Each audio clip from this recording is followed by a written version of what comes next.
I'm having a few hourly updates about what's happening with the kid.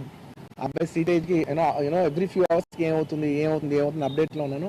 Good thing ఏంటంటే తను బాగున్నాడు, light కదులుతున్నాడు, he's progressing. This good thing that are happening. ఇన్ని మిస్హ్యాప్స్లో అదొక్కటి ఆనందపడగలిగిన విషయం.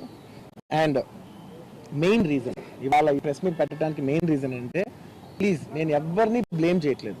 Please understand, there is a lot of misinformation, there is a lot of false allegation, wrong అంటే miscommunication వల్ల కూడా చాలాసార్లు జరుగుద్ది. So I just want to tell, I don't want to blame any department or any particular political leader or the government. In fact, government we're very, very happy because మాకు theatre special prices ఇచ్చారని we're actually very happy with them. So ఇది ఏ ఇండివిజువల్కి సంబంధించిన విషయం కాదు.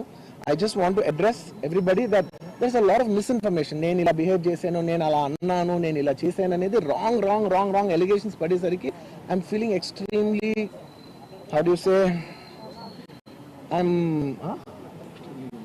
అంతే it's humiliating and character assassination. నేను 20 ఏళ్ళుగా నేను ఎప్పుడు ఇలాంటి ఇష్యూలో 20 ఏళ్ళుగా నన్ను చూస్తున్నారు కదా, నేను ఎప్పుడైనా ఇలా చేస్తానా, ఇలా అంటానా, ఇలా మాట్లాడగలనా?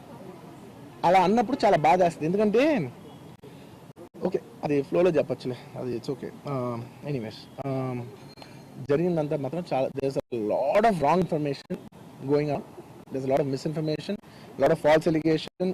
ఎస్పెషలీ నా క్యారెక్టర్ అసాసినేషన్ చేసేసరికి, సార్ నేను సినిమా చేసి సినిమా చాలా పెద్ద సక్సెస్ అయ్యి ఉండి ఆ సక్సెస్ అంతా పక్కన పడేసి మొత్తం గత 15 రోజులుగా నేను ఇక్కడే కూర్చుని అన్ని ఫంక్షన్స్, అన్ని ప్రోగ్రామ్స్, అన్ని సెలబ్రేషన్స్ అన్ని మాక్సిమం క్యాన్సిల్ చేసేసుకుని, పబ్లిక్ ఫంక్షన్స్ అన్ని పెడతా ఉన్నాయి, అన్ని క్యాన్సిల్ చేసుకుని ఒక్కడనే ఇక్కడ కూర్చుని, అరే ఇలాంటి టైం ఎలా ఉండేది, నేను ఎలా ఉండాల్సిన టైం ఇలా అయిపోయింది అంటే, నేను ఒక్కడనే కూర్చుని 15 రోజులు ఇంట్లో ఎక్కడికి వెళ్ళకపోతున్నాను, ఆఫీస్కి వెళ్ళకపోతున్నాను. నేను సొంతగా సినిమా తీసా, ఒక సినిమా తీసిన సినిమా 3 ఏళ్ళు కష్టపడి తీసిన సినిమా థియేటర్లో ఎలా ఉందో కూడా నేను చూడలేదు ఇప్పటి వరకు. నేను నా సినిమా థియేటర్లో ఉందో చూడలేదు నేను.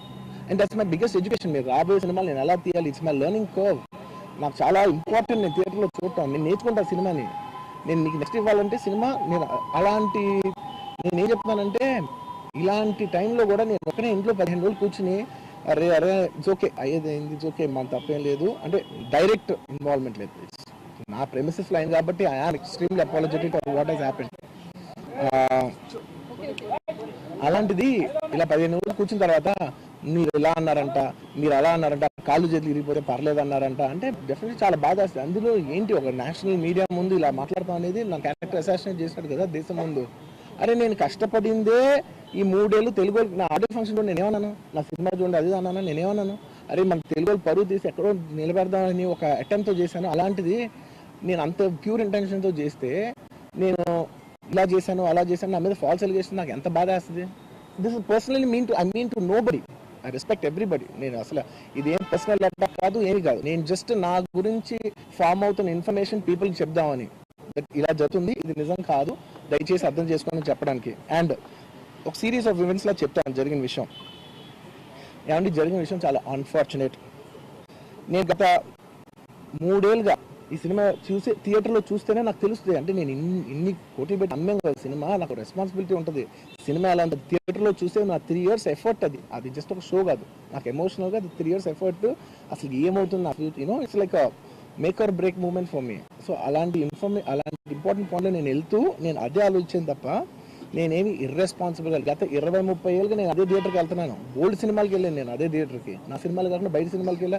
ఎప్పుడు ఇలాంటి యాక్సిడెంట్ అవ్వలేదు. అండ్ నేనేదో ఇర్రెస్పాన్సిబుల్గా థియేటర్కి వెళ్ళిపోయాను, పర్మిషన్ లేకుండా వెళ్ళిపోయాను అనేది అబ్సల్యూట్లీ ఫాల్స్ ఇన్ఫర్మేషన్. అలాంటిది ఏమీ లేదు. థియేటర్ వాళ్ళు పర్మిషన్ సార్ట్అవుట్ చేసుకున్నారని చెప్పి మేము అక్కడికి వెళ్ళాం. అక్కడికి వెళ్తే పోలీసులే క్లియర్ చేస్తున్నారు అక్కడ. So it is understood that everything is sorted. నేను వాళ్ళ డైరెక్షన్లోనే వెళ్తున్నాను. అండ్ ఏంటి వాళ్ళు ఒకవేళ నిజంగా పర్మిషన్ లేకపోయి ఉంటే చాలాసార్లు వాళ్ళు చెప్తారు, సార్ మీ పర్మిషన్ లేదంటే మేము రెండింటితో వెళ్ళిపోతాం. వాళ్ళే క్లియర్ చేసి ముందుకు రమ్మంటూ ఉంటే పర్మిషన్ ఉందనుకుంటే కదా మేము ముందుకు వెళ్తూ ఉంటాం in that flow of things. So నేను ఆ మైండ్ స్పేస్లోనే ఉన్నాను. అండ్ మెయిన్ నేను చెప్పాల్సింది ఏంటంటే, అసలు ఇక్కడ this a false allegation that there is a road show, ఏంటిది ప్రొసెషన్. అసలు ప్రొసెషన్ కాదు, రోడ్ షో కాదు, ఏమీ కాదు. జస్ట్ థియేటర్ ఇక్కడ ఉన్నాను, అక్కడ theatre just couple of metres away, couple of yards away from the theatre. అది అసలు రోడ్ షో కాదు, ఏమీ కాదు. కార్ అలా వెళ్తూ ఆగిపోయింది. ఒక పాయింట్ తర్వాత ఎంత జనం కూడిపోతారంటే అండి, మీరు కనపడితే కానీ జనం వెళ్ళరు. బౌన్సర్లు కానీ ఎవరన్నా పోలీస్ కానీ అందరూ అడుగుతారు, సార్ మీరు ఒక్కసారి వేవ్ చేసాను సార్ వాళ్ళు వెళ్ళిపోతారంటే మేము మామూలుగా ఎప్పుడు బయటకు వచ్చి అందరికి వేవ్ చేస్తాం. అది నేనే కాదు, ఎనీ లీడర్ ఎనీ సెలబ్రిటీ ఎవరైనా అడగండి, మనం వేవ్ చేస్తేనే వాళ్ళందరూ జరుగుతారు. ఓకే ఓకే చూసాం, ఒక సాటిస్ఫాక్షన్ ఉంటుంది, అప్పుడు దే స్టార్ట్ మూవింగ్ అవే. ఆ దీని మీద చేశాను. And it's also respect. ఇంత వేల మంది చూస్తానికి వచ్చినప్పుడు నేను నా కార్ లోపల టెంటెడ్ కార్ లోపల దాక్కుని కూర్చుని ఉన్నా. బట్ అంతమంది అంతమంది వచ్చినప్పుడు వాళ్ళకి ఏం కావాలి? హీరోది ఒక గ్లిమ్స్ కావాలి అంతే. అది కూడా ఇవ్వకపోతే నేను ఎంత ఆరగెంట్ కింద ఉంటుంది. ఇంతమంది ప్రేమ చూపిస్తే నా కాలు కూర్చున్నారా అనుకుంటాను నేను.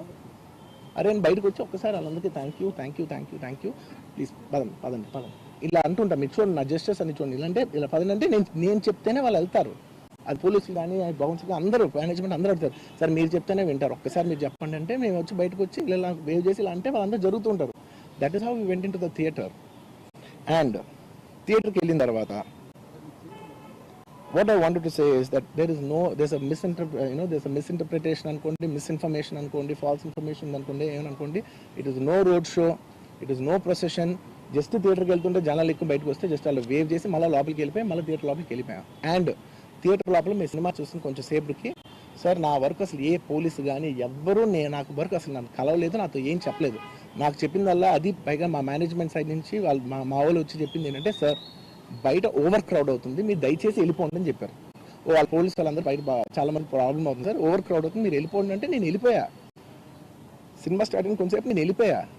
నేను మా వైఫ్ అందరూ మేము బయటకు వచ్చాం అంతే. నాకు అసలు ఆ తర్వాత నెక్స్ట్ డే నాకు తెలిసింది ఒక లేడీ ఇలా ఉందంట, కళ్ళు తిరిగి పడిపోయిందంట, ఆ తర్వాత ఆవిడ పాపం చనిపోయిందంట, ఇలా ఒక కిడ్ ఉన్నాడు అంటే నేను షాక్లో గురయ్యా.